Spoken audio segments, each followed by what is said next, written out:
नमस्कार दोस्तों, स्वागत है आप सभी का लेयर 3 एजुकेशन में। देखिए आज जो है आपका चैप्टर है परसेंटेज वाला, यानी कि इससे पहले जो हम लोगों ने किया पाइप एंड टंकी फिनिश हो चुका है। अब आपका परसेंटेज वाला चैप्टर चलेगा। ये जो चैप्टर है ये आपकी बहुत सारी एग्जामों में हेल्प करता है। आपका केवल एमपीएसआई में नहीं, एमपी पुलिस में, जेल प्रेरी में, आपकी कोई सी भी एग्जाम ले लो, परसेंटेज जो है बिल्कुल बेस है, ये आधार है बहुत सारे चैप्टर का। तो इसको बिल्कुल बेसिक से हम लोग आसानी से धीरे धीरे सीखेंगे। देखिए इस प्रश्न देखिए इस अध्याय से पूछे गए विभिन्न प्रतियोगी परीक्षाओं में पूछे गए प्रश्नों को हम विभिन्न टाइप में बांट सकते हैं। देखिए इस चैप्टर से जो प्रश्न पूछे गए हैं उनको अलग अलग टाइप में बांट सकते हैं। जैसे सबसे पहला जो है साधारण प्रश्न में आता है। साधारण प्रश्न यानी कि गणना, यानी कि कैलकुलेशन, जो कैलकुलेशन आती है आपकी, है ना, जैसे कि 800 का 12.5% का, ऐसे करके आपका जो है जोड़ घटाव भी आते हैं, गुणा भी आते हैं, है ना। तो ये कैलकुलेशन वाले पार्ट में आते हैं। इसको हम रखेंगे साधारण प्रश्न यानी कि पहली वाली टाइप के अंदर। इसमें हम सीखेंगे भिन्न वाली चीज़ें। आज हम लोग जो सीखेंगे कि 1/2 कहते हैं 50% को, ऐसे ही 1/3 कहते हैं 33.33% को। वो क्यों कहते हैं, वो सारी चीज़ें आज हम बिल्कुल बेसिक से सीखने वाले हैं। इसके क्वेश्चन भी हम लोग करेंगे। और दूसरी वाली टाइप की बात करें तो प्रतिशत क्रमीय वृद्धि, इसमें क्या होता है, तुलना होती है। जैसे आप लोगों ने सीखा होगा कि ए का वेतन बी के वेतन से इतना कम है, तो बी का वेतन ए के वेतन से। तो ये जो टाइप के ये 6 प्रकार के प्रश्न बनते हैं ऐसे, कि कितना ज़्यादा है कितना कम है, उसको बढ़ा दिया जाए तो उसके बराबर हो जाए। ऐसे 6 प्रकार के प्रश्न हैं। मैं बिल्कुल बेसिक से आप लोगों को सिखा दूंगा। उसके बाद ये वाली जो टाइप है आपकी, इस प्रकार के प्रश्न अगर आपके एग्जाम में आते हैं तो निश्चित तौर पर आप लोग जो है उनको कर लेंगे। उसके बाद आती है तीसरी वाली टाइप, क्षेत्रफल आयतन पर आधारित प्रश्न। जैसे कि आपकी आयत की लंबाई को 20% बढ़ाए, चौड़ाई को 20% घटा दे तो क्षेत्रफल पर क्या प्रभाव पड़ेगा। और मान लीजिए एक त्रिभुज की भुजा को बढ़ा दिया जाए या आपकी त्रिज्या को बढ़ा दिया जाए। ऐसे प्रश्न आते हैं क्षेत्रफल और आयतन पर आधारित प्रश्न के अंतर्गत। तो ये तीसरी टाइप के अंदर आता है। फिर आपके आते हैं आय व्यय पर आधारित प्रश्न, यानी कि मान लीजिए उसकी आय व्यय इतना के उतना उसने परसेंट खर्च कर दिया, उतना बचा लिया, शेष का 20% खर्च किया, ऐसे प्रश्न। और उसमें बढ़ोतरी कमी भी आती है कि अगर उसकी आय 12% बढ़ गई और खर्चा 10% घटा दिया तो उसकी बचत पे क्या प्रभाव पड़ेगा, ऐसे प्रश्न भी आते हैं। चुनाव पर आधारित प्रश्न, ये भी आपका जो है इसी का पार्ट है। चुनाव पर आधारित प्रश्न आते हैं। दो उम्मीदवार थे एक चुनाव में, है ना, उसको 12% मिले, वो इतने वोट से हार गया तो उसको कितने वोट मिले थे, ऐसे प्रश्न आपके चुनाव पर आधारित प्रश्न आते हैं। इसमें भी जो है वैध वोट और अवैध वोट, है ना, ऐसे बहुत सारे प्रश्न बनते हैं, तो वो टाइप हम लोग करेंगे। फिर बनते हैं जनसंख्या पर आधारित प्रश्न।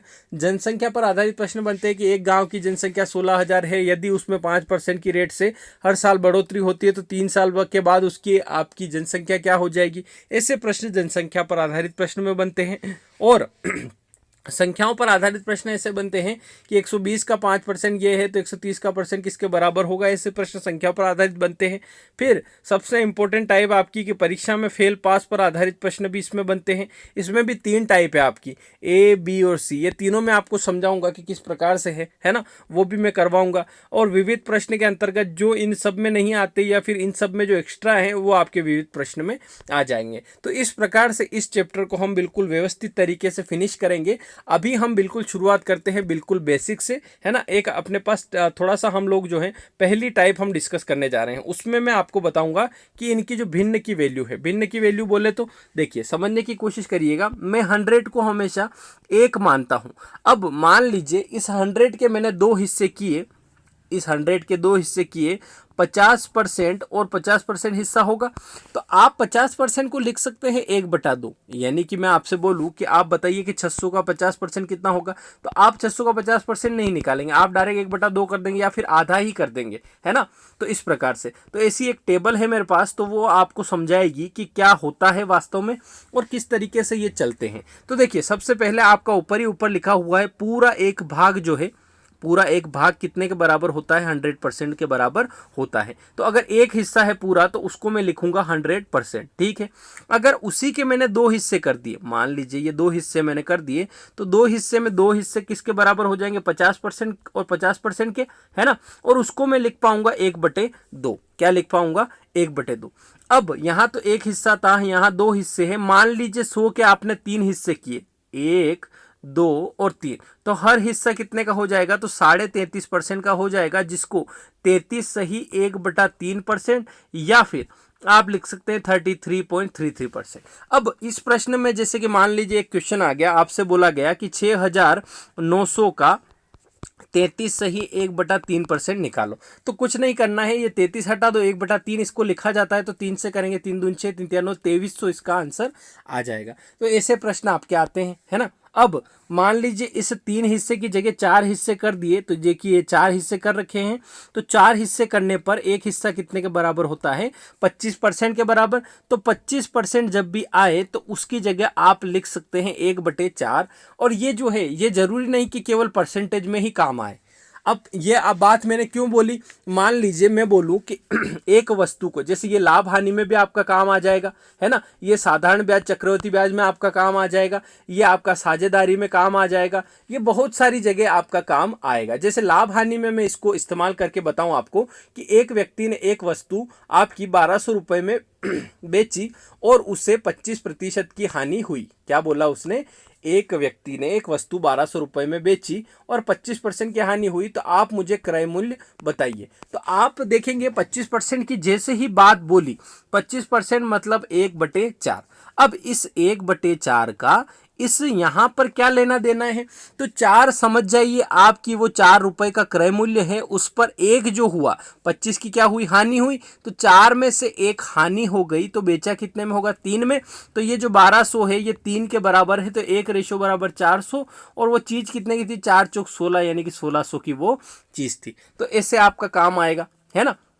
अब ऐसे आगे बढ़ते हैं, 1/5, तो यानी कि 100 के अगर आपने 5 हिस्से बराबर बराबर किए, 1 2 3 4 5, तो हर हिस्सा जो है वो कितने परसेंट का रहेगा, 20% का। यानी कि 20% जब भी आए तो आप उसकी जगह लिख सकते हैं 1/5। मान लीजिए मैंने आपसे बोला कि 2000 का, जैसे एक प्रश्न दे दिया मैंने कि 2000 का 25% का 20% कितना होगा, तो आप निकाल सकते हैं बड़ी आसानी से। 2000 का की जगह आप लिखेंगे 1/4, है ना, और इसकी जगह लिखेंगे 1/5, तो 5 चौक 20, 20 से 20 खत्म, यानी कि 100 इसका आंसर आ जाएगा, है ना। आगे बढ़ते हैं, अगला देखते हैं 1/6। 1/6 का मतलब होता है 16 सही 2/3%, या फिर इसको लिख सकते हैं 16.66%, या 67% भी बहुत सी बार लिखा आता है। तो अब देखिए इसका प्रश्न ऐसे बनता है कि मान लीजिए ऐसा आपका बट्टा में भी बन सकता है, डिस्काउंट वाला जो चैप्टर आएगा उसमें भी इसका प्रश्न बन सकता है। कैसे कि एक व्यक्ति ने किसी वस्तु पर 16 सही 2/3% की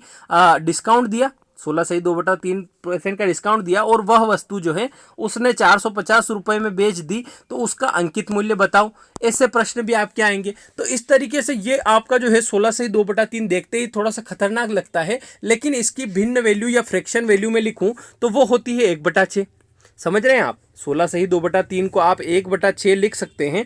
तो 1/6 लिख देंगे, तो 1/6 का मतलब क्या हुआ कि 6 तो उसका अंकित मूल्य था और 1 का उसने डिस्काउंट दिया। अब 6 रुपए में से 1 का डिस्काउंट दे दिया तो कितने में बेचा होगा, तो आप बोलेंगे 6 में से 1 गया तो 5 में बेचा होगा। यानी कि ये जो 450 रुपए में बेचा वो आपका 5 के बराबर, उसने बोला ना 450 रुपए में बेचा, तो अंकित मूल्य कितना है, तो अंकित मूल्य हो जाएगा इंटू 6, है ना। तो 5 से करेंगे, 5 9 42, 9 6 54, यानी कि 540 की वो चीज थी।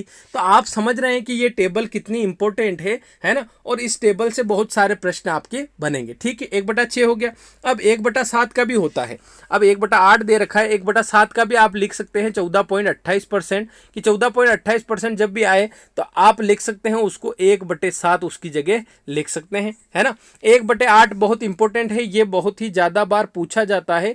ये आपका साधारण ब्याज में ये वाली रेट बहुत सी बार आती है, 12.5% आती है। तो जब भी 12.5% आए उसकी जगह 1/8 आप लिख दो, बड़ा आसान हो जाएगा। मान लीजिए मैं कहूँ आपसे कि आपका 800 का 12.5% कितना होता है, तो आप निकालेंगे 12.5% की जगह 1/8 लिखेंगे, डायरेक्ट हो जाएगा 100, है ना। तो 100 के आप 8 हिस्से करते हो तो एक हिस्सा 12.5% का होता है। 1/9 भी होता है, 11.11% अगर आए तो उसकी जगह आप लिख सकते हैं 1/9, है ना।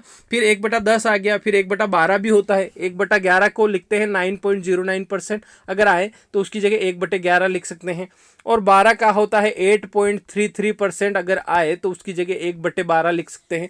ये जो टेबल है आपकी ये बहुत ही ज़्यादा इंपॉर्टेंट है। और आप 1/12 तक मैंने बताया, आप चाहें तो 1/20 तक याद कर सकते हैं, और ज़्यादा तो 1/12 तक ही है, और 1/15 तक तो आप कर ही लेना अपनी सुविधा के अनुसार। यह आपको बहुत काम देगी आगे आने वाले चैप्टर्स में। मैं आपको वहाँ बताते भी चलूँगा, साथ साथ में याद भी कराते चलूँगा, बिल्कुल चिंता मत करिएगा। एक एक चीज़ बिल्कुल बेसिक से पढ़ेंगे। अब हम लोगों को ऐसा पढ़ना है कि अब इसके बाद ना पढ़ना पड़े, ऐसा हमको पढ़ना है ना। आपकी ये जरूरी नहीं कि आप एमपीएसआई के लिए लिया है तो जरूरी नहीं एमपीएसआई में ही आए। आपकी कोई सी भी एग्जाम में आप करेंगे तो परसेंटेज चैप्टर अगर आएगा तो आप लोगों को जो है बिल्कुल वे सारी टाइप इस प्रकार से करूंगा, बिल्कुल बेसिक से लगाकर एडवांस तक के क्वेश्चन करवाऊंगा। आप निश्चिंत रहिएगा, एक एक क्वेश्चन आपके बेहतरीन होंगे और आपका जो बेस अच्छा बनेगा तो उससे आपकी आने वाली एग्जाम्स में भी आपको हेल्पफुल रहेगा। चलिए आगे बढ़ते हैं। अब इस टेबल के बाद अब बारी आती है क्वेश्चन करने की। ये आप लोगों को याद हो गए होंगे कि 1/2 किसको कहते हैं, 1/3, 1/4, 1/5, 1/6, ऐसे करके सारे आपको याद हो गए होंगे। तो अब जो है अब हम थोड़े प्रश्नों को करते हैं, तो ताकि हम लोगों को जो है थोड़ा समझ पड़े कि किस प्रकार के प्रश्न अगर आते हैं। देखिए साधारण प्रश्नों में सबसे पहला प्रश्न आप लोगों के सामने मैंने रख दिया है। अगर आप लोगों को वो याद रहा है कि 12.5% को क्या लिखते हैं, 8.33 को क्या लिखते हैं, तो आप इसका आंसर बड़ी आसानी से निकाल लेंगे। लिखा हुआ है कि 7,200 का 12.5%, फिर प्लस करना है 10,800 का 8.33%, बराबर में क्या वैल्यू आपकी आएगी। देखिए मैं ना कराऊं उससे पहले आप लोगों को कर लेना है, इसका आंसर भी ले आना है कि क्या इसका आंसर हो जाएगा और क्या इसका आंसर आएगा, वो आप लोगों को कर लेना है। किस प्रकार से करेंगे तो देखिए हम लोग देखेंगे कि 12.5 को क्या लिखते हैं, तो इस 12.5 की जगह मैं लिख सकता हूँ 1/8, और इस 8.33% की जगह लिख सकता हूँ 1/12। तो 1/12 हो गया, और इस का मतलब होता है गुणा। क्या का मतलब क्या होता है, गुणा। तो 8 से करेंगे, 8 नम 72, ये तो आप लोगों को आता होगा, और 12 नम 8 108, तो यहाँ पे हो जाएगा 900। तो 900 और 900 कितना हो जाएगा, तो इसका आंसर आ जाएगा 1800। इसका करेक्ट आंसर हो जाएगा ऑप्शन नंबर बी जो है वो आप लोगों का राइट आंसर हो जाएगा। देखिए ये साधारण प्रश्न है, बिल्कुल इसमें सिंपल बिल्कुल बेसिक से चलेंगे, पर आप ऐसा मत सोचिएगा कि ये क्या पढ़ा रहे हैं, ये बेस है ना। तो नींव मजबूत होगी तो मकान अच्छा बनेगा। तो आप ध्यान रखिएगा, बिल्कुल बेसिक से हम लोग सीखेंगे और एडवांस तक भी जाएंगे। जब ये चैप्टर खत्म होगा और आप विविध प्रश्न करने पर आएंगे, तब तक आप बहुत कुछ सीख चुके होंगे। और ये इसका जो है आपको पीडीएफ में सेंड कर दूंगा चैप्टर के एंड में, क्योंकि इसमें जो है बनता रहेगा, और एंड में आपको सेंड कर दूंगा। और पाइप एंड टंकी का मैंने सेंड कर दिया है, सर आप लोगों को सेंड कर देंगे, ठीक है। चलिए आगे बढ़ते हैं, अगला क्वेश्चन लेते हैं। आप लोगों को करना है अब सारे क्वेश्चन, है ना। चलिए आगे बढ़ते हैं, अगला क्वेश्चन देखिएगा। ये यहाँ पर लिखा हुआ है, क्या लिखा हुआ है कि 3,600 का 16.67%। तो इसको समझ जाइएगा कि 16 सही 2/3 है ये, या फिर 16.66 भी यही है और 16.67 भी यही है। तो आपको बताना है कि इसकी जगह क्या आता है। अभी हम लोगों ने सीखा, आपको याद होगा। फिर करना है माइनस करना है 3600 का 8.33। तो 8.33 तो अभी हम लोगों ने ऊपर किया, आपको पता है क्या लिखना है इसकी जगह। तो इसका जो आंसर आप लोग करेंगे वो कर देंगे। इसकी जगह जो आप लोग लिखेंगे 16, इसकी जगह तो आप लिखेंगे 1/6, और इसकी जगह कितना लिखेंगे 1/12, और माइनस का साइन बीच में है तो आप 6 से करोगे पहले, तो 6 6 36, यानी कि यहाँ पे आ जाएगा 600, माइनस यहाँ पे करेंगे 12 3 36 यानी कि 300। तो 600 माइनस 300 बड़ा आसानी से आप लोगों ने लिख दिया 300, इसका आंसर आ जाएगा, जो कि ऑप्शन नंबर सी में आपका अवेलेबल है। कोई समस्या इसमें नहीं आएगी, बड़ा कैलकुलेटिव पार्ट है, कोई दिक्कत नहीं है। ये तो आपको जो है आगे प्रश्न आएंगे उनको सोल्व करने में वहाँ पर आसानी बनेगी, इसलिए इसकी प्रैक्टिस थोड़ी सी हम लोग कर रहे हैं। बाकी इसकी कोई ज़रूरत नहीं है, कोई दिक्कत नहीं है। आगे बढ़ते हैं, अगला प्रश्न देखते हैं। फटाफट से इन प्रश्नों को हम लोग कर लेते हैं। अगला प्रश्न देखिएगा, ये थोड़ा सा बड़ा है, इसको करने की कोशिश करिएगा। क्या ये प्रश्न है, क्या यहाँ पर सारे आपके आ जाएंगे, आप लोग देखिएगा क्या करने की कोशिश करेंगे। तो देखिए इसका जो यहाँ पर दिया हुआ है उस प्रकार से हम लिखते चलेंगे। तो 400 का 25% यानी कि 25 की जगह आप लोग क्या लिखेंगे 1/4 लिख देंगे, यहाँ तक कोई दिक्कत नहीं। और 9.09 का मैंने सिखाया है, इसको लिखेंगे 1/11%, है ना, 1/11 लिखेंगे।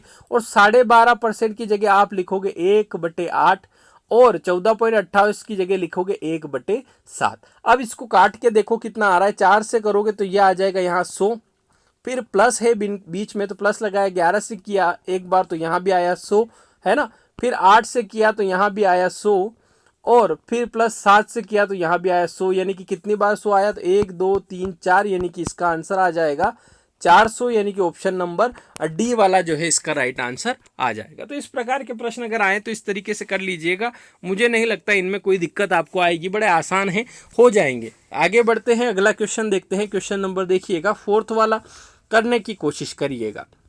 लिखा हुआ है कि 36 का 125%। अब यहाँ पे होगा क्या, आप लोग ध्यान लगाइएगा, क्या लिख सकते हैं 10,800 का 8.33%। तो देखिए 125% को क्या लिख सकता हूँ, 25% मतलब होता है 1/4, और 125 का मतलब होता है 4/4 तो है ही सही, और 1/4 और एक्स्ट्रा तो 4 और 1, यानी कि इस 125 की जगह यहाँ पर लिख सकता हूँ 5/4 लिख सकता हूँ, है ना। तो यहाँ ध्यान दीजिएगा 125 की जगह हम लोग लिखेंगे 5/4, और 8.33 की जगह लिखेंगे यहाँ पर 1/12।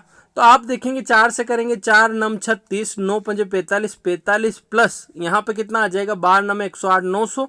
तो 900 प्लस 45, यानी कि इसका आंसर आ जाएगा 945। कोई समस्या नहीं है, बड़े आसान है ये तो, ये इनमें कोई दिक्कत नहीं है। आगे धीरे धीरे जैसे जैसे हम आगे बढ़ेंगे धीरे धीरे लेवल इनका बढ़ेगा, कोई दिक्कत नहीं है, ये हो जाएंगे। चलिए आगे बढ़ते हैं, अगला क्वेश्चन लेते हैं। क्वेश्चन नंबर 5 देखिएगा, करने की कोशिश करिएगा। अब मुझे नहीं लगता कोई समस्या आनी चाहिए, विद इन अ सेकंड ये क्वेश्चन हो जाने चाहिए। कैसे, 16 सही 1 देखा तो इसकी जगह 6, और ये देखा तो इसकी जगह 1/8, तो यहाँ देखा तो यहाँ आया 100, और यहाँ देखा तो यहाँ आया 100, तो कितना 200, तो इसका आंसर आ जाएगा 200। ये मैं इसलिए करवा रहा हूँ कि 16.67 देखते ही आपके दिमाग में 1/6 बनना चाहिए, और 12.5 देखते ही 1/8 बनना चाहिए। ये प्रश्न करने से जो है आपके ये पक्के हो रहे हैं, मैंने आपको सिखाए हैं, लेकिन वो याद कब रहेंगे, जब प्रश्नों के अंदर आएंगे। तो प्रश्न इसलिए करवा रहा हूँ, है ना, ज़्यादा नहीं है, बस 2-4 क्वेश्चन और हैं, फिर आगे वाली टाइप आपकी आ जाएगी। अगला क्वेश्चन करिएगा, क्वेश्चन नंबर 6 देखते ही सोल्व हो जाना चाहिए, है ना। ये देखिए यहाँ पर आया है ये प्रश्न। अब ये लो, आप करो इसको, कैसे करोगे, तो जो जो दिया है उसको वैसे वैसे लिखिए जैसे आपको आता है ना। जो जो आपको अभी याद किया है, जो जो आपको याद है वो लिखते चलिए, तो आपका बन जाएगा, कोई दिक्कत इसमें नहीं है। तो आप लिखेंगे 5,600 की जगह 5,600, और यहाँ का की जगह लगाएंगे इनटू, और 12.5 की जगह आप क्या लिखते हैं 1/8, फिर यहाँ लगाएंगे इनटू, और 14.28 की जगह लिखते हैं 1/7, और यहाँ लिखते हैं आप 1/4। अब आप लोगों ने देखा कि आठी साथी 56 होता है, और 56 से 56 आप लोग काट सकते हो, तो 1 लिखोगे, यहाँ आ जाएगा 100, और 100/4 कितना होता है, तो होता है 25, यानी कि ऑप्शन नंबर डी जो है वो आप लोगों का राइट आंसर हो जाएगा। कोई भी समस्या इनमें नहीं है, बस इनकी वैल्यू आप लोगों को याद रहते चलेगी। अब जो है आपकी बहुत सारे प्रश्नों में मैं इन वैल्यू को इंक्लूड करूंगा आगे आने वाले में प्रश्नों में भी, तो आपको जो है कोई समस्या नहीं आएगी। आगे बढ़ते हैं, अगला क्वेश्चन लेते हैं। क्वेश्चन नंबर 7 देखिएगा, करने की कोशिश करिएगा। लिखा हुआ है इस प्रकार से, इसका आंसर आप लोग लाइएगा। क्या लिखा है कि 1200 का 8.33 है ना, 1600 का 12.5%, और 1800 का 16.33%, तो 100 आएगा, 200 आएगा, 300 या 600, या इनमें से कोई नहीं। तो करने की आप लोग कोशिश करिए, बड़ा ही आसान प्रश्न है, जिस तरीके से वैल्यू याद की है उस तरीके से पुट करेंगे तो आंसर आ जाएगा, कोई समस्या नहीं है। कैसे, तो 1200 का हम लिखेंगे यहाँ पर 1/12 लिखेंगे, क्यों, क्योंकि 8.33 को लिखते हैं 1/12, और 12.5 की जगह लिखता हूँ 1/8, और 16 सही 6 इसकी जगह लिखता हूँ 1/6। तो मैंने यहाँ करा तो यहाँ आया 100, 12 से किया तो 100 आया, प्लस यहाँ कितना आया 8 दूनी 16, तो यहाँ आ गया 200, प्लस यहाँ किया 6 × 18, यहाँ आ गया 300, तो यहाँ आ जाएगा 300। तो 100 200 और 300 जोड़ेंगे तो ये 300 और 300 और 300 600, यानी कि ऑप्शन नंबर डी जो है वो आपका राइट आंसर हो जाएगा, कि डी वाला ऑप्शन जो है बिल्कुल करेक्ट आंसर हो जाएगा। आगे बढ़ते हैं अगले प्रश्न की तरफ। देखिएगा क्वेश्चन नंबर आपका 8 वाला करिएगा, करने की कोशिश करिएगा। बड़ा आसान है वैसे तो, कोई दिक्कत इसमें नहीं आएगी। देखिए 36 का 25%, 54 का 16.66%। अब जो वैल्यू आपको याद है वो आप पुट करेंगे तो आसानी से आपका आंसर आएगा। देखिए 25% की जगह आप लोग लिखते हैं 1/4, 25 की जगह लिख देते हैं 1/4, और 16.66 की जगह आप लिख देते हैं 1/6। अब आप भाग लगाते हैं 4 9 36, और भाग नहीं जाए उसकी 0, फिर 4 नम 36 है ना, फिर 6 से भाग लगाया 6 नम की 54, भाग नहीं जाए उसकी 0, 6 नम की 54, और इन दोनों के बीच में प्लस है तो 909 और 909 कितना हो जाएगा 1818, इसका आंसर आ जाएगा जो कि ऑप्शन नंबर बी होगा। कोई समस्या इनमें नहीं है, बड़े आसान है, बस आप लोगों को जो है वैल्यू याद करवाने के लिए 2 क्वेश्चन मैंने करवाए हैं ताकि आप लोगों को याद रहे। अब लास्ट क्वेश्चन है आपका जो है इस टाइप का, क्वेश्चन नंबर 9 देखिएगा, करने की कोशिश करिएगा। लिखा हुआ है कि 2400 का 8.33% और 1600 का 12.5%, 200, 300, 400 या इनमें से कोई नहीं। तो देखिए यहाँ 8.33 की जगह आपको क्या लिखना है, अब याद हो गया होगा 1/12, और 12.5 की जगह लिखना है 1 कितना लिखना है 8 लिखना है। 12 से आपने किया 12 दूना 24 यानी कि 200, और 8 से किया तो 8 दूनी 16 यानी कि 200, और 200 प्लस किया तो आ गया 400, यानी कि ऑप्शन नंबर सी जो है वो आप लोगों का राइट आंसर हो गया। कोई समस्या इसमें नहीं है ना। चलिए आगे बढ़ते हैं। देखिएगा आपका यहाँ पर अब जो है, अब टाइप आपकी 2 आ जाएगी, आपकी जो है सेकंड टाइप की प्रतिशत वृद्धि या कमी, और इसको जैसे मैं मानूं तो मैं सरल भाषा में इसको कहता हूँ तुलना करना। क्या करना, तुलना करना। अब कमी होती है वृद्धि करती है, इसमें एक टाइप और तुलना की है, ये प्रतिशत कमी वृद्धि बाद में करेंगे। तुलना वाली जो है इसके 6 प्रकार के प्रश्न बनते हैं। 6 प्रकार के प्रश्न कैसे बनते हैं, तो देखिए जैसे कि ए और बी लिखा है, ए बी से कितना परसेंट अधिक है, बी ए से कितना परसेंट अधिक है ना, ये कितना परसेंट कम है, इस प्रकार के प्रश्न बनते हैं। तो एक उदाहरण से हम लोग समझेंगे। उदाहरण क्या लिया मैंने कि 2 लोग हैं ए और बी, 2 लोग हैं ए और बी, जिसकी इसकी आमदनी है डेली इनकम, यानी कि डेली जो है ये 120 रुपये कमाता है, और ये जो है ये 150 रुपये कमाता है।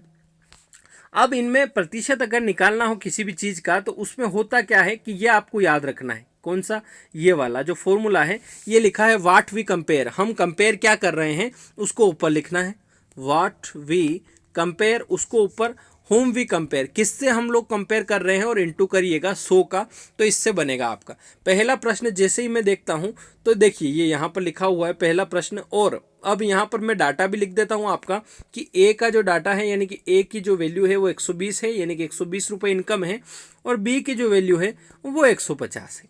ये दे रखा है हम लोगों को, और पहला प्रश्न दे रखा है कि ए की आय बी की आय का कितना प्रतिशत है। अब हमको समस्या यहाँ होती है कि किसको ऊपर लिखे किसको नीचे लिखे, क्या लिखें। तो हम लोगों ने जो अभी सीखा व्हाट वी कंपेयर, तो हम लोग क्या कंपेयर कर रहे हैं, तो व्हाट वी कंपेयर ये हम लोग लिखेंगे, फिर लिखेंगे होम वी कंपेयर और इनटू कर देंगे 100 का। तो क्या हम कंपेयर कर रहे हैं, तो शुरुआत पढ़िएगा इसका, यहाँ लिखा हुआ ए की आय, कंपेयर क्या कर रहे हैं हम, ए की आय। तो ए की आय कितनी है, 120 है, तो हम लिखेंगे ऊपर 120। ठीक है, ये समझ में आया। फिर उसके बाद अगली लाइन पढ़ो कि बी की आय का, किससे कंपेयर कर रहे हैं हम, बी की आय से, तो होम वी कंपेयर, तो यहाँ आ जाएगा 150, है ना। और फिर क्या बोला कितना प्रतिशत है, तो प्रतिशत के लिए 100 लगा देंगे। तो आप करेंगे यहाँ पर, तो 10 से 10, यहाँ पर किया 3 चौक 12, 3 5 15, और 5 से किया 20, 20 चौक 80, यानी कि 80% है। यानी कि ए की जो आय है वो बी का 80% है। अब आपको विश्वास ना हो तो आप 150 का 80% निकालो, कितना आएगा, 120 आएगा। तो ये पहला प्रश्न हुआ। क्या हुआ, 6 प्रश्न जो मैंने बोला ना कि 6 प्रकार के प्रश्न बनते हैं, उसमें पहले प्रकार का प्रश्न ये बना कि ए की आय बी की आय का कितना प्रतिशत है। अब अगला प्रश्न इसका जस्ट अपोजिट बनेगा कि बी की आय ए की आय का कितना प्रतिशत है। अब प्रश्न उल्टा हो गया कि बी की आय ए की आय का कितना परसेंट है। तो हम क्या कर रहे हैं, हमको पता है कि इनकी जो वैल्यू है 120 और 150 है, ए और बी की, है ना। अब हम लोगों ने सीखा था कि व्हाट वी कंपेयर, यानी कि हम लोग क्या कंपेयर कर रहे हैं, और होम वी कंपेयर, किससे कंपेयर कर रहे हैं, और इनटू करना है 100 का। तो हम कंपेयर क्या कर रहे हैं, बी की आय कंपेयर कर रहे हैं, तो बी की आय 150 है, तो यहाँ आप लिखेंगे ऊपर 150। और किससे कंपेयर कर रहे हैं, तो ए की आय का, तो ए की आय से कर रहे हैं, तो नीचे लिखेंगे 120 और इनटू कर देंगे 100 का। तो आपका आ जाएगा कितना, यहाँ 10 से 10 कट जाएगा, और 3 से करेंगे 3 5 15, 3 चौक 12, और 4 से करेंगे तो 25, और 25 5 125, यानी कि आपकी 125% है बी की आय, ए की आय का 125% है। तो ए की आय कितनी है 120, इसका 125% निकालेंगे तो ये आपका आएगा। तो 2 तरह के प्रश्न आपके बने, अभी तक आप लोगों ने देखे, ये बने, ये दोनों प्रश्न बने कि ए की आय बी की आय का कितना परसेंट है और बी की आय ए की आय का कितना परसेंट है, और what we compare, home we compare into so, ये आपका जो है ये याद रखने की चीज आपकी है। अब तीसरे प्रश्न की तरफ बढ़ते हैं। मैंने बोला कि आपका जो है तुलना में 6 प्रकार के प्रश्न बनते हैं, जिसमें से पहला तो ये बना कि ए की आय बी की आय का कितना परसेंट है, दूसरा बना बी की आय का ए की आय का कितना परसेंट है, और तीसरा वाला प्रश्न अब बनेगा ए की आय बी से कितना प्रतिशत कम है। अब हम लोग ए और बी के पहले वैल्यू लिख देते हैं। ए का 120 है ना, और बी का 150 है। ये उदाहरण अपना चल रहा है, जिसमें तीसरा प्रश्न ये है कि ए की जो आय है बी से कितना प्रतिशत कम है। अब बी से कितना प्रतिशत कम है, तो देखिए हम लोगों को जो पता है वो हमको लिखना है कि व्हाट वी कंपेयर, क्या हम कंपेयर कर रहे हैं, होम वी कंपेयर यानी कि किससे हम कंपेयर कर रहे हैं, इनटू सो कर देंगे। तो हम कंपेयर कर रहे हैं कि कम ज़्यादा वाली चीज़ कंपेयर कर रहे हैं कि ए क्या है बी से कितना कम ज़्यादा है, तो कम ज़्यादा है, तो कम ज़्यादा कितना है, कितना कम है, तो आप देखेंगे कि ये कम है, 30 कम है। 150 ये है, 120 ये है, तो 30 कम है, तो ऊपर लिख देंगे 30। ठीक है साहब।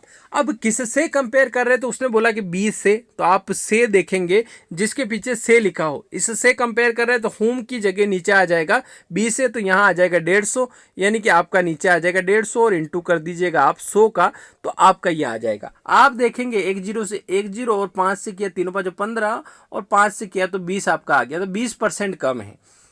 ए की जो आय है 20 से 20% कम है, आप करके भी देख सकते हैं। इसका 20% आएगा 30 है ना, और वो 30 कम ही है आपका, तो आप करके भी देख सकते हैं। तो तीसरा प्रश्न ये बना कि ए की आय बी से कितना प्रतिशत कम है। अब इसका अपोजिट बन जाएगा चौथा वाला प्रश्न कि बी की आय ए से कितना प्रतिशत अधिक है। आपकी वैल्यू आप लिखेंगे कि ए की जो वैल्यू है वो 120 है और बी की जो वैल्यू है वो 150 है। ये आपका बना। अब उसने बोला कि बी की आय ए से कितना, ये आपको एक बार में देखते ही समझ में नहीं आएगा, लेकिन आप फॉर्मूला लिखेंगे अपना कि व्हाट वी कंपेयर और होम वी कंपेयर और इनटू आप शो करेंगे तो आपको समझ में आ जाएगा। अब कंपेयर क्या कर रहे हैं कि बी की आय ए से कितना अधिक है, अधिक वाली चीज कंपेयर कर रहे हैं। तो अधिक कितनी है, तो आपने देखा कि बी की आय ए से अधिक कितनी है, तो 30 अधिक है, तो आपने ऊपर लिख दिया 30, है ना। अब आपको पता होना चाहिए कि किससे कंपेयर कर रहे हैं, तो बी की आय ए से कंपेयर कर रहे हैं। काहे से कर रहे हैं, ए से, तो ए की वैल्यू कितनी है, तो 120 है, तो नीचे आ जाएगा 120 और इनटू कर देंगे 100, तो आपका आ जाएगा 25% और इसका आंसर आ जाएगा 25%। तो 4 प्रश्न आप लोगों के अभी तक बने, आप लोग देखेंगे तो समझ में आएगा कि पहला जो बना कि ए की आय पूरी पूछी थी, बी का कितना परसेंट है और बी की आय ए का कितना परसेंट है। ये तो हो गई डायरेक्ट पूछने की ए का बी से, और फिर पूछा उसने कम ज़्यादा वाला कि ए की आय बी से कितना कम है और बी की आय ए से कितना अधिक है। 2 चीज़ें ये हो गई, 2 चीज़ें वो हो गई। अब 2 और ये बनेगी कि आपका 5वां प्रश्न आएगा इस प्रकार से, ये देखना। ये 5वां प्रश्न आपका बना कि ए की आय को कितना प्रतिशत बढ़ाया जाए कि वह बी के बराबर हो जाए। अब मैंने लिखा मेरी ए की जो वैल्यू थी वो 120 थी और बी की जो वैल्यू थी वो 150 थी। ये हम लोगों ने सीखा था, देखा था, है ना।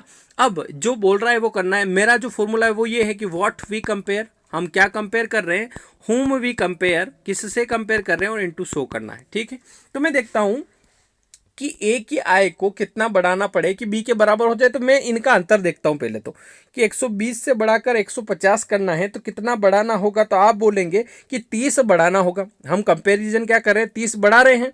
अब किससे बढ़ा रहे हैं, तो ए की आय को बढ़ा रहे हैं, तो ये हो जाएगा किससे कंपेयर कर रहे हैं, ए से। जो बढ़ेगी वो ए पे बढ़ेगी, तो नीचे आ जाएगा 120 और इनटू हो जाएगा 100 का, है ना। तो 3 चौक 12 और 4 से करेंगे तो 25% इसका आंसर आ जाएगा। अब कोई समस्या नहीं है। अब इसी प्रकार से छठा प्रश्न भी इसका बनता है कि बी की आय को कितना प्रतिशत घटाया जाए कि ए के बराबर हो जाए। तो ए की आय 120, बी की 150, तो देखिए कितना घटाना पड़ रहा है, 30 घटाना पड़ रहा है। किसको घटा रहे हैं, बी की आय को, तो 150 नीचे और इंटू 100 कर देंगे तो 20% इसका आंसर आ जाएगा। 3 5 15, 5 से हो जाएगा 20। तो ये 6 प्रकार के प्रश्न आपके बनते हैं तुलना के अंदर। ये जो हम लोगों ने सीखा, ये तुलना के अंदर जो है 6 प्रकार के प्रश्न बनते हैं। 6 प्रकार के प्रश्न कैसे, कि ए की आय बी की आय का कितना परसेंट है और बी की आय ए का आय का कितना परसेंट है। 2 प्रश्न तो ये बन गए।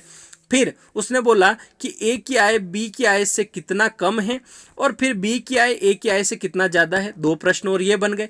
फिर आपके दो प्रश्न और ये बने कि ए की आय को कितना बढ़ाया जाए कि वह बी के बराबर हो जाए और बी की आय को कितना घटाया जाए कि ए के बराबर। तो ये 6 प्रकार के प्रश्न आपके इसमें बनते हैं। इससे अगला प्रश्न आपका नहीं बनेगा, इस 6 से 7वां प्रश्न नहीं बनेगा तुलना के अंतर्गत। तो आपका ये मैंने टाइप बिल्कुल क्लियर कर दिया है कि आपकी एग्जाम में कभी भी कोई सा भी प्रश्न आ जाए कि ए का बी से इतना कम है, बी का ए से इतना ज़्यादा है, तो किसका किससे कितना अधिक है, तो आप लोगों को मुझे नहीं लगता कि अब समस्या आनी चाहिए। ये 6 प्रकार के प्रश्न हैं, इनसे 7वें प्रकार का प्रश्न नहीं बनेगा तुलना के अंतर्गत। ठीक है, अब चलते हैं हम अपने प्रश्नों की तरफ। जो टाइप नंबर 2 आपका आने वाला है कि प्रतिशत क्रमी और प्रतिशत वृद्धि की तुलना। ये तुलना तो हम लोगों ने सीख लिया, ये तुलना में 6 प्रकार के प्रश्न बनते हैं, 6 प्रकार के हम लोगों ने सीख लिए हैं। अब आपके आते हैं तो आप आसानी से कर लेते हैं। चलिए आगे बढ़ते हैं, अगला क्वेश्चन हम लेते हैं। ये 6 ही प्रश्न आप लोगों ने कर लिए। इसके बाद अपना जो है क्वेश्चन नंबर आपका आता है 11 वाला। करने की कोशिश करिएगा। लिखा हुआ है इस प्रकार से, एक कर्मचारी की मजदूरी में 20% की कटौती की गई।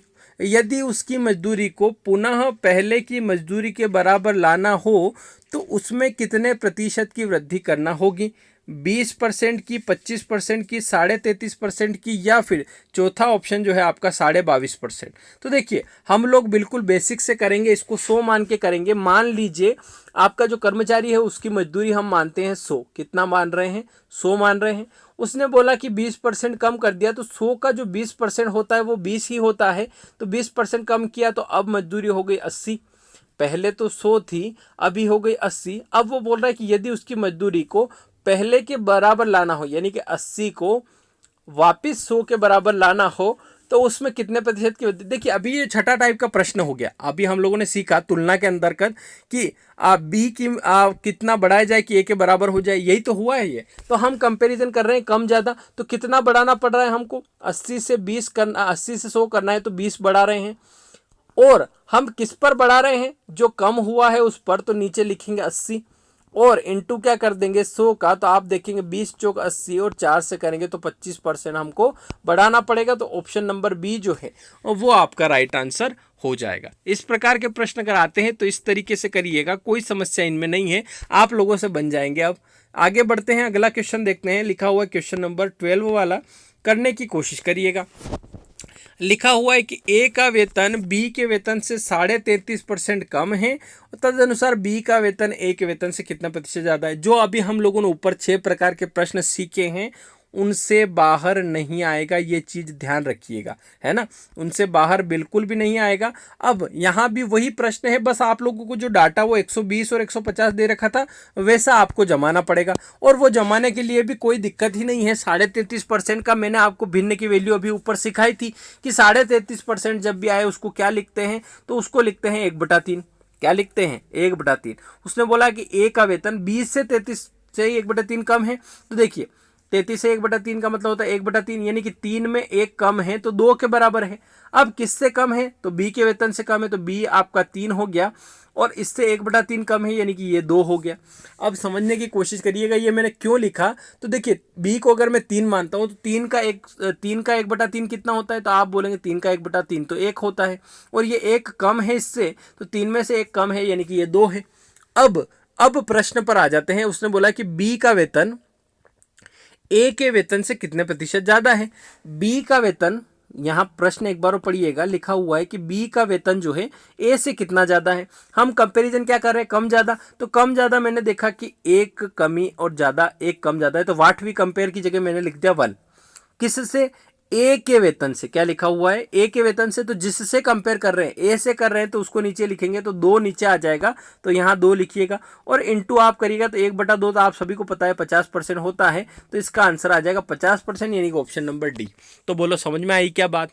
इस प्रकार का प्रश्न अगर आए तो मुझे नहीं लगता आपको कभी भी दिक्कत इसमें आएगी। आपका जो है ये यही बना, बस आप लोगों को 33.5% देख के ही जमाना है। मान लीजिए इसी की जगह मैं एक प्रश्न रख देता हूं कि ए का वेतन बी के वेतन से, यहां इसकी जगह रख देता हूं कि 25% कम है है ना। ये मैंने प्रश्न बदल दिया। अब आप लोगों के लिए नया प्रश्न है, इसको आप लोग करो कि ए का वेतन बी के वेतन से 25% कम है, तदनुसार बी का वेतन जो है ए के वेतन से कितने प्रतिशत ज़्यादा है, 33.5, 20, 25 और 50। तो ये जो आंसर है वो इन्हीं ऑप्शन में है। अब आप लोगों को करना है, करो। देखिए कैसे करोगे आप लोग। आप पेन कॉपी लेकर ज़रूर बैठिएगा और प्रश्न को ज़रूर करिएगा मेरे साथ साथ में, तो आप लोगों को निश्चित तौर पे फ़ायदा पहुंचेगा। अब हम लोग करते हैं जिस प्रकार से हम करते आ रहे हैं, हम लिखेंगे ए और बी। तो यहाँ लिख देंगे ए, यहाँ लिख देंगे बी। उसने बोला 25% कम है, कौन कम है, तो ए कम है बी से। अब 25% की बात होती है तो 25% को मैंने सिखाया था आपको 4, तो बी को मान लो आप 4। अब 4 से आपका बी को 4 माना तो इसका 1/4 कितना होता है, 4 का 1/4 आपका 1 ही होता है, तो 1 कम है, यानी कि ए जो है 3 है। कितना है, ए जो कितना हो गया, 3 हो गया और ये हो गया 4। कैसे हुआ, तो आपका बी जो है आपका 4 था, उसका 25% कम है, तो 4 का 25% हम लोगों ने निकाला, ये हो गया। आप चाहें तो इसको 100 से भी कर सकते हैं। किसी किसी को ये 4 3 समझ में नहीं आ रहा हो तो वो मेरे भाई ऐसे लिखना, मान लीजिए ये आपने, ये मैंने सब हटा दिया यहाँ पर, और बी को मान लिया मैंने कि जैसे उसने बोला कि ए का वेतन बी से 25% कम है, तो बी को 100 मान लो आप। बी को 100 मानोगे तो 20 से 100 का 25% 25 होता है, यानी कि ए 75 हो गया। तो वापस से भी करोगे तो 25 या 75, 25 चौक 100 ही आएगा, 3 4 ही आएगा, कोई समस्या नहीं। फिर हम लोगों को प्रश्न पर आ जाना है कि बी का वेतन ए के वेतन से कितना ज़्यादा है। तो हम कंपेयर क्या कर रहे हैं, कम ज़्यादा वाला। तो कम ज़्यादा मैंने देखा कि कम ज़्यादा तो भैया 1 है, यानी कि वाट वी कंपेयर जो मैं लिखता हूँ, व्हाट वी कंपेयर, उसमें मैंने लिखा 1, है ना। अब नीचे हम लिखते हैं हुम वी कंपेयर, यानी कि किससे कंपेयर कर रहे हैं। तो मैंने देखा कि ए के वेतन से, क्या लिखा हुआ है, ए के वेतन से, तो ए का वेतन तो 3 है, तो इसके नीचे 3 आ जाएगा। और प्रतिशत पूछा है तो इंटू 100 कर देंगे। तो 3 से करेंगे तो 1/3 कितना होता है, तो 33 से ही 1/3% होता है। तो यहाँ हो जाएगा आपका 33 से 1/3%, यानी कि ऑप्शन नंबर ए जो है वो आप लोगों का राइट आंसर आ जाएगा। अब मुझे नहीं लगता कि आप लोगों को कोई भी समस्या इसमें आने वाली है। ये समझ में आ गया क्या, ये समझ में आ ही जाना चाहिए, अब कोई समस्या नहीं आएगी। आगे बढ़ते हैं, अगला प्रश्न लेते हैं। क्वेश्चन नंबर 13 देखिएगा, करने की कोशिश करिएगा। लिखा हुआ है कि ए का वेतन बी के वेतन से 25% कम है, बी के बराबर वजन करने के लिए ए को अपने वजन में कितने प्रतिशत की वृद्धि करना होगी, 20%, 25%, 33%, 22%। तो अब आप लोगों को मुझे नहीं लगता कोई दिक्कत आएगी। ये प्रश्न जो है अभी हम लोगों ने किया है, वैसे तो हम लोग वापस भी कर सकते हैं। ए और बी लिखा, अब बोला कि ए का वेतन बी, ए के वजन बी से कम है, तो बी से कम है तो बी को 100 माना, इसको माना 25 कम, यानी कि 75 मान सकते हो। और चाहो तो 4 मान के 3 4 भी कर सकते हो, ठीक है। अब बी के बराबर वजन करना है, क्या करना है, बी के बराबर वजन करना है, तो अपने वजन में कितने प्रतिशत की वृद्धि करना होगी। तो बी के बराबर करना है तो 25 बढ़ाना पड़ेगा। समझ रहे बात को, आप जो है ए से बी कर रहे हैं तो 25 बढ़ा रहे हैं। अब किस पे बढ़ा रहे हैं, तो ए पर ही बढ़ाएंगे, तो नीचे 75 आ जाएगा और इंटू कर देंगे आप 100, तो 25 या 75 और 100/3 होता है 33%, जो कि ऑप्शन नंबर सी आपका राइट आंसर हो जाएगा। इस प्रकार से अब मुझे नहीं लगता कि आपको तुलना वाले प्रश्नों में दिक्कत आएगी, कभी दिक्कत नहीं आएगी, है ना। आगे बढ़ते हैं, अगला प्रश्न लेते हैं। क्वेश्चन नंबर 14 करने की कोशिश करिएगा। यदि चाय के मूल्य में 20% की बढ़ोतरी हो जाए, तदनुसार उसकी खपत में कितने प्रतिशत की कमी की जाए कि उस पर होने वाले व्यय में कोई फर्क ना पड़े। अब 20%, 25%, 16 से ही 2/3% या 8 से ही 1/3%, ये आप लोगों को करके बताना है क्या इसका आंसर आएगा। देखिए अब उसने क्या कहा कि देखिए 20% की बढ़ोतरी हो जाए, तो हमको क्या करना है, देखिए 100 से हम लोगों को करना है कि 20 की बढ़ोतरी हुई तो 100 से हो गया आपका 120, है ना। ये हम लोगों को पता चल गया। अब करना क्या है कि उसकी खपत में कितना कम करें कि उस पर होने वाले व्यय में कोई फर्क ना पड़े। तो 120 की जगह आपका व्यय पहले 100 ही हो रहा था, तो वही होना चाहिए, तो आप लोगों को 20 कम करना होगा। अब व्हाट वी कंपेयर, तो हम कर रहे हैं 20 की कमी कर रहे हैं, तो अपन 20 ऊपर लिखेंगे। किस पे कर रहे हैं, तो 120 पे कमी करना पड़ेगी, तो नीचे आप लिख देंगे 120 और परसेंटेज आप करेंगे 100। अब इसको करने का ये फायदा है कि आप 10 से 10 काटेंगे, 2 1 कम 2 और 2 छंग 12, तो 1/6 आ गया। तो 1/6 जैसे ही आएगा, तो शुरुआत में याद करो 1/6 मैंने कितना बताया, तो 1/6 बताया था मैंने 16 से ही 2/3%, यानी कि 16 से ही 2/3% की कमी करना होगी। ऑप्शन नंबर सी जो है वो आप लोगों का राइट आंसर आ जाएगा। अब कोई समस्या है क्या इसमें? कोई समस्या नहीं है। कंपैरिजन वाले क्वेश्चन जो हैं, तुलना वाले प्रश्न जो हैं और प्रतिशत कमी और वृद्धि वाले प्रश्न जो है, अब कोई दिक्कत आपको नहीं आएगी। आगे बढ़ते हैं, अगला प्रश्न लेते हैं। क्वेश्चन नंबर 15 देखिएगा, करने की कोशिश करिएगा। लिखा हुआ है कि खाद्य तेल का दाम 25% बढ़ गया है और इस मद पर व्यय ना बढ़े, इसके लिए परिवार को खाद्य तेल की खपत कितने प्रतिशत घटानी होगी। अब यही प्रश्न है, आप लोगों को ध्यान रखना है, जो अभी हम लोगों ने ऊपर किया है सेम उसी प्रकार से आप लोग करिएगा। जो प्रश्न में बोला गया है उस पर ध्यान दीजिएगा और करने की कोशिश करिएगा। तो मान लीजिए कि आपका जो खाद्य तेल का पहले दाम आपका 100 था, यानी कि 100 रुपये लग रहे थे, अब 25% बढ़ गया है, तो आपको क्या करना होगा? 25% बढ़ गया यानी कि 100 से 125 हो गया। पर उसने कहा कि इस मद पर व्यय ना बढ़े, इसलिए कम करना होगा, तो 125 हो गया है। अभी इस 125 को कम करके करना होगा, तो 25 कम करेंगे आप लोग। पर ये जो 25 है वो कम किस पर होगा? इस 125 पर होगा। तो नीचे आप लिख देंगे 125 और इंटू आप कर देंगे 100 का। तो 25 पंजे 125 और 5 से किया तो 20%, यानी कि आपको जो है खाद्य तेल की खपत 20% घटानी होगी, तभी आपका जो है व्यय इस पर नहीं बढ़ेगा। तो इसका जो आंसर आ जाएगा ऑप्शन नंबर बी आ जाएगा, है ना। बहुत सारे सिखाने वाले ऐसे भी सिखाते हैं कि 25 की बढ़ोतरी हुई तो 20 की कमी कर दो, 20 की बढ़ोतरी हुई तो 16 से 2/3 की कमी कर दो, 50 की वृद्धि हुई तो 1/3, 33 से 1/3। तो वो याद करने का मुझे नहीं लगता कोई तुक निकलता है वहाँ पर। अगर आप भूल गए तो ये चीज़ें याद करने की नहीं है, मैथ्स तो सोल्व करने की है, समझने की है, लॉजिकल है। तो आप इसको याद ना करें तो ही बेहतर होगा। बहुत सारे सिखाते हैं कि ऐसा बढ़े तो इतना घटा दो, इतना बढ़े तो इतना घटा दो, तो वो चीज़ें वहाँ पर याद नहीं रहती हो। तो पहली बात तो मैं ट्रिक में बिल्कुल विश्वास नहीं करता हूँ। ट्रिक तो आपकी जो है कब काम आती है? जब आपका बेसिक फंडा क्लियर हो। बेसिक फंडा अगर क्लियर होता है तो उसकी ट्रिक आप बना लो, ये अच्छी बात है। पर डायरेक्ट आप ट्रिक से सीखने की कोशिश कर रहे हो तो यहाँ आप लोग गलती कर रहे हो, और ये लॉन्ग टर्म नहीं चलेगा। मतलब आप सीख भी लें और उस समय वो चैप्टर आप सोल्व भी कर ले बुक में, पर ये लॉन्ग टर्म नहीं चलेगा। जब आपकी एग्जाम होगी तब वो ट्रिक काम नहीं आएगी और आप 99% चांस है कि वो ट्रिक आप भूल जाएं। तो मेरा ऐसा मानना है कि किसी भी चैप्टर को पढ़ो तो उसका बिल्कुल बेसिक आप लोग पढ़ोगे तो आप लोगों को निश्चित तौर पर आखिरी में फ़ायदा ज़रूर पहुँचेगा। आगे बढ़ते हैं अगले प्रश्न की तरफ। देखिएगा क्वेश्चन नंबर आपका जो है 16 वाला है, करने की कोशिश करिएगा। लिखा हुआ है कि शक्कर की कीमत 60% बढ़ गई है। शक्कर की कीमत कितनी बढ़ गई है? 60%। तदनुसार उसके उपभोक्ता को उसके उपभोग में कितने प्रतिशत की कमी करना पड़ेगी कि उसका खर्च ना बढ़े। तो देखिए, अभी सेम टाइप के 3-4 क्वेश्चन हो चुके हैं, तो अब ये प्रश्न करने में आपको कोई भी समस्या नहीं आनी चाहिए। किस प्रकार से करेंगे? तो देखिए, यहाँ हम लोग लिखेंगे कि शक्कर की कीमत 60% बढ़ गई, तो हम मानेंगे इसको 100। पहले जो कीमत थी वो हम लोग 100 मानेंगे, तो 60% बढ़ाने में कोई दिक्कत नहीं होगी। 60% बढ़ाएंगे तो आपकी हो जाएगी 100 ने 60, कितनी हो गई अब? 160। अब वो बोल रहा है कि उसके उपभोक्ता को उसके उपभोग में कितने प्रतिशत कमी करना पड़ेगी, खर्च ना बढ़े। तो खर्च 100 हो रहा था, खर्च वापस 100 ही करवाना है, तो मुझे कमी करना होगी कितने की? 60 की कमी करना होगी। अब ये जो 60 की कमी मैं करूंगा, क्या 100 पे करूंगा क्या? नहीं नहीं, जो बढ़ गया है उस पर करूंगा, तो 160 इसके आ जाएगा बिल्कुल नीचे। और इंटू करना है कि कितना परसेंटेज है, तो इंटू कर दीजिएगा 100 का। तो आप 10 से 10 काटेंगे और यहाँ करेंगे 2 8 16, 2 3 6 और 2 8 16, तो ये 3/8 है। इसको करने की कोशिश करेंगे तो 8 से आप करेंगे 12.5 और 12.5 से करेंगे 12×3 और 37.5, इसका आंसर आ जाएगा 37.5, इसका आंसर आ जाएगा, जो कि ऑप्शन नंबर बी में आपका स्थित है। तो इस प्रकार के प्रश्न अगर आए तो इस तरीके से करिएगा, कोई दिक्कत इनमें नहीं है, आसानी से आप लोगों के हो जाएंगे। आगे बढ़ते हैं, अगला प्रश्न देखते हैं। क्वेश्चन नंबर 17 देखिएगा, करने की कोशिश करिएगा। लिखा हुआ है कि एक वस्तु, देखिए अब ये डबल हो गया है। अब यहाँ पे क्या होगा? 2 बार वृद्धि 2 बार कमी होगी। तो इसमें हम लोगों को बेसिक फंडा समझना होगा कि चीज़ हो क्या रही है वास्तव में।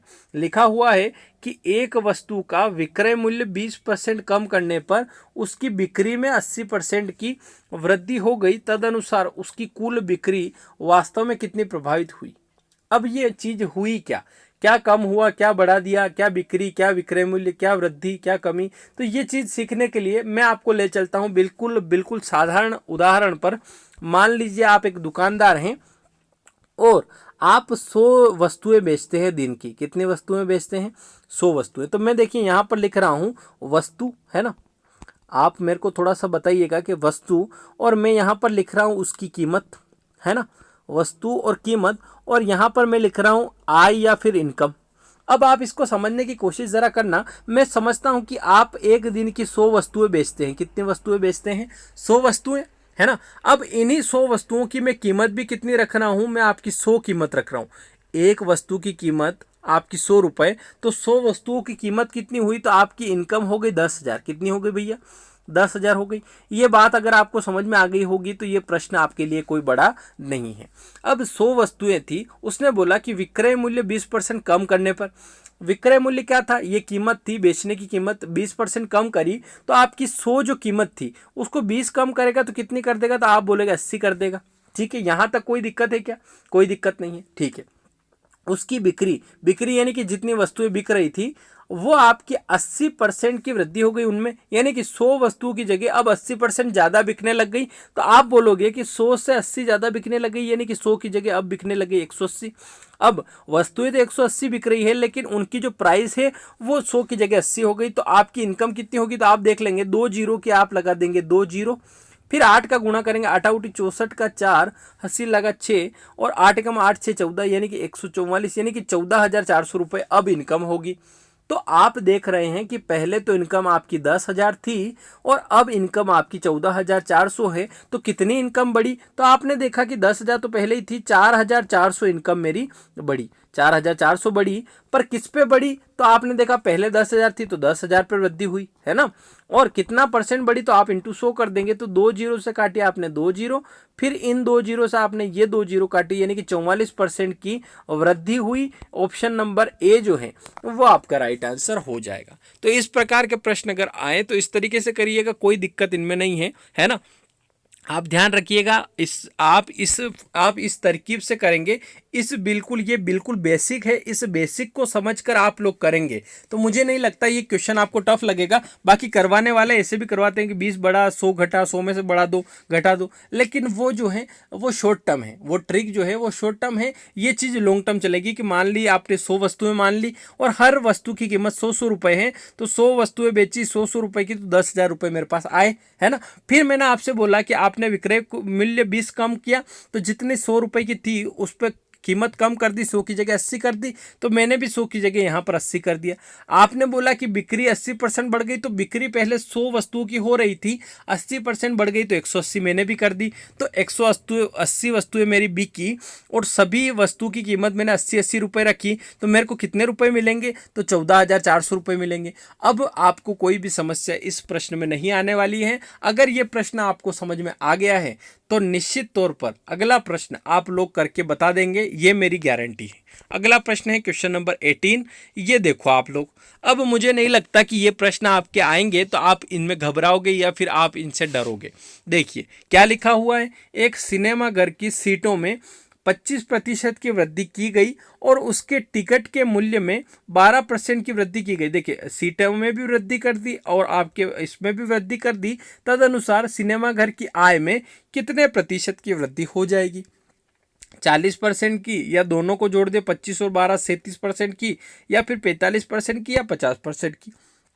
अब आपको करना है इस प्रश्न को, जैसा मैंने ऊपर सिखाया था कि आपकी आय बराबर क्या होता है, कोई वस्तु है उसका मूल्य में गुणा करते हैं तो आय आती है।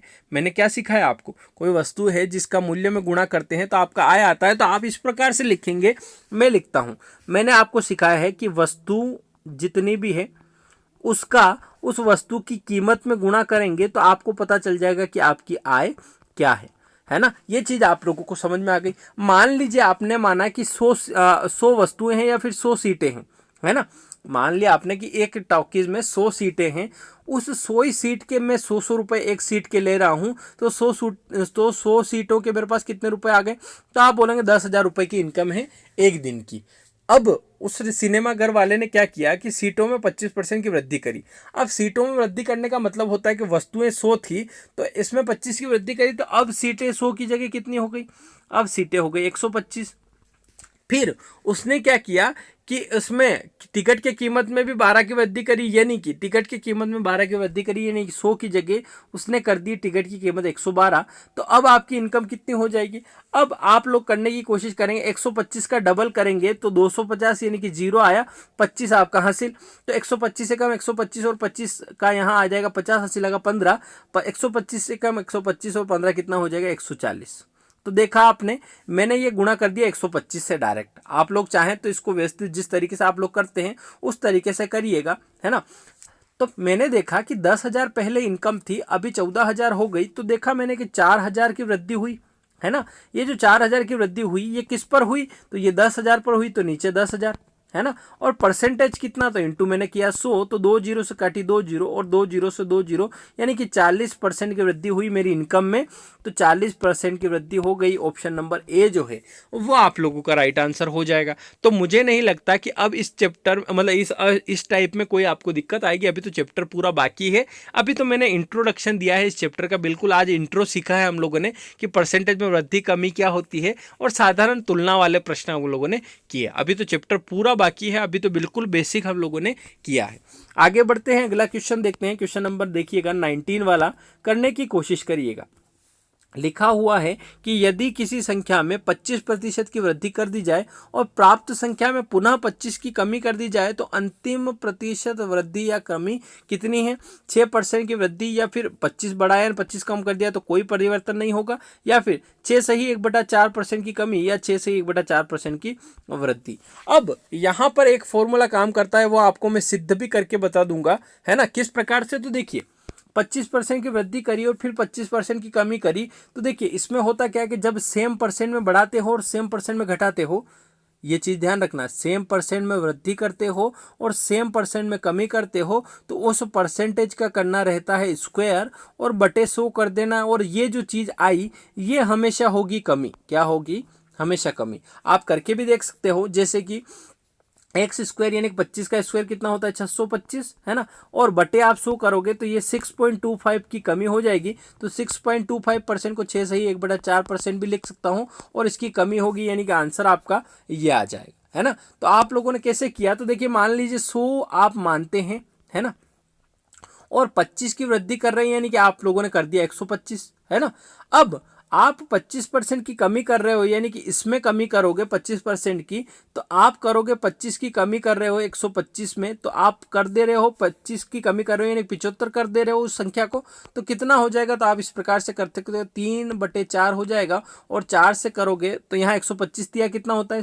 100 दिया 325 या 75, 375 हो जाएगा। तो यहाँ आप 4 करोगे, 4 से करोगे 4 नम 36, 1 बचा 4 तिया 12 और 3 बचा 428, 93.75। तो इस 100 में से 93.75 बचा, तो आपका हो गया कितना? 6.25 की कमी हो गई। यह आपको समझ में ना भी आया हो तो मैं इसकी जगह एक उदाहरण और ले रहा हूं, एक और प्रश्न दे रहा हूं आपको इसकी जगह, कि किसी संख्या में 20 की जगह दे रहा हूं मैं आपका 25 की जगह दे रहा हूं, 20% की वृद्धि की गई और उसी संख्या में वापस से 20% की कमी की गई। तो आप बताओ कि कुल प्रतिशत या वृद्धि कमी कितनी होगी? ये ऑप्शन नहीं है अभी उपलब्ध, है ना। तो आप देखेंगे, अब इस पे मैं करके बताता हूं। तो इसमें भी मेरे को क्या करना रहता है कि आपका जो संख्या है सेम परसेंट में बढ़ रही है और सेम परसेंट में घट रही है, तो आप उस संख्या उस परसेंट का स्क्वायर करो, बटे 100 कर दो, और ये जो चीज़ आएगी वो आएगी आपकी कमी। अब कैसे? तो 20 का स्क्वायर होता है 400 और 400 बटे 100 किया तो 4% की कमी आ जाएगी। ये आप लोगों को समझ में ना भी आया हो तो मेरी बात सुनना आप ध्यान से, कि 20% बढ़ाया 20% कम किया, तो मैं 100 पे करके देखता हूँ। मैंने बोला कि मेरी संख्या जो है वो 100 है, ठीक है साहब। अब आप बोल रहे हो कि 20% बढ़ाओ, तो मैंने आपके कहने पर 20% बढ़ा भी दिया, यहाँ लिख दिया 120। फिर उसने बोला कि 20% कम करो, तो 20% कम करूँ तो इसका मिल ले तो मैं 20% निकालूँ, तो 20% निकाला तो मैंने 2 जीरो से ये दोनों जीरो कटा दी, तो 12 दूना 24, यानी कि 24 कम करना है। तो मैंने देखा कि 120 में से 24 कम किया तो बचा 96। तो आप देख रहे हैं पहले 100 थी और अब 96 हो गई, तो सेम परसेंटेज में होता है तो 4% की कमी होगी, यानी कि उस परसेंटेज का स्क्वायर कर दो और बटे 100 कर दो। ये ट्रिक है, और बेसिक से भी करना चाहो तो बेसिक से भी हो रहा है, कोई दिक्कत इसमें नहीं आ रही है। तो सेम परसेंटेज में बढ़े और सेम परसेंटेज में घटे तो आप इस तरीके से करिएगा। और वो राजस्व वाला बढ़े तो उसमें वस्तु इनटू कीमत बराबर आय रखिएगा, वो उससे बन जाएगा। कोई समस्या किसी भी क्वेश्चन में नहीं आएगी। आप लोगों को निश्चिंत रहिएगा, ये चैप्टर बड़ी आसानी से हम लोग सीख लेंगे। और वैसे भी आज आपने सीखा ही होगा, आपको अंदाज़ा लग जाएगा कि किस प्रकार से ये चैप्टर आपका चलता जाएगा। ठीक है, मिलेंगे हम नेक्स्ट वीडियो में, तब तक के लिए धन्यवाद। ऐसे ही देखते रहिएगा और अगला जो प्रश्न है, अगले प्रश्न जो है, अगली टाइप हम अगले वीडियो में करेंगे। ठीक है, मिलेंगे नेक्स्ट वीडियो में, तब तक के लिए धन्यवाद। ऐसे ही देखते रहिएगा और डेली पेन कॉपी लेकर प्रैक्टिस साथ में करते चलिएगा। धन्यवाद वीडियो पूरा देखने के लिए और ऐसे ही करते रहिएगा। बहुत बहुत धन्यवाद।